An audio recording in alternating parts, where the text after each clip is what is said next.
প্ৰতিমাহে ৩ পৰা ৪ লাখ টকা উপাৰ্জন কৰা এজন গোপালক চাকৰি নাপায় এজনী গাই গৰুৰে আৰম্ভ কৰিছিল ডায়েৰী ফাৰ্ম।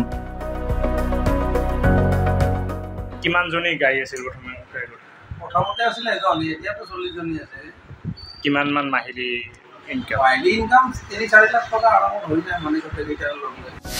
এইজন বজালীৰ ৰতনপুৰ গাঁৱৰ গোপালক বিমল শৰ্মা। বিমল শৰ্মাৰ ডেইৰী ফাৰ্ম চাবলৈ গৈছিল ৰাজ্যপাল, মুখ্যমন্ত্ৰী, মুখ্য সচিব। এসময়ত চাকৰি নাপাই এজনী গাই গৰুৰে বিমল শৰ্মাই আৰম্ভ কৰিছিল এখন ডেইৰী ফাৰ্ম। ফাৰ্মখন আৰম্ভ কৰাৰ পিছত আৰু পিছলৈ ঘূৰি চাবলগীয়া হোৱা নাই বিমল শৰ্মাই। এসময়ত ঘৰে ঘৰে গাখীৰ বিক্ৰী কৰা শৰ্মাৰ ফাৰ্মত বৰ্তমান 40 জনী উন্নত জাতৰ গাই গৰু আছে।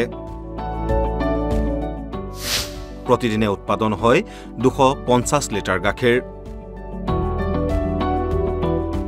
লগতে আনৰ পৰাও গাখীৰ লৈ প্ৰচেছিং কৰি বিক্ৰী কৰে।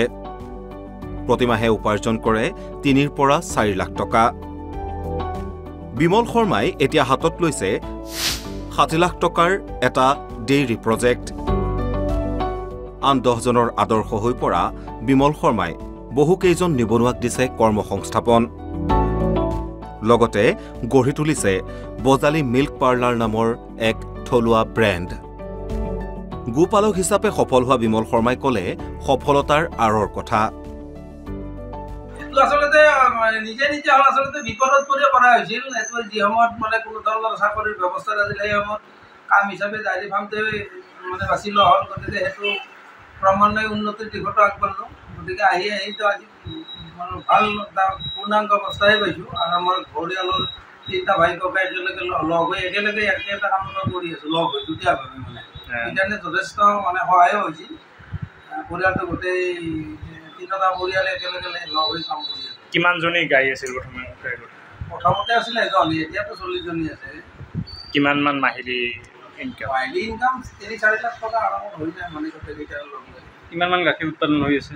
উৎপাদন হৈ আছে 250 লিটাৰ মোৰ নিজৰ গাখীৰ, আৰু বাহিৰৰ পৰা 300 লিটাৰ 350 লিটাৰ কিনা যায়। গোটেইখিনি প্ৰচেছ কৰা যায় গাখীৰ। কেঁচা গাখীৰটো কম বিক্ৰী কৰোঁ। ক'ত বিক্ৰী কৰা হয়?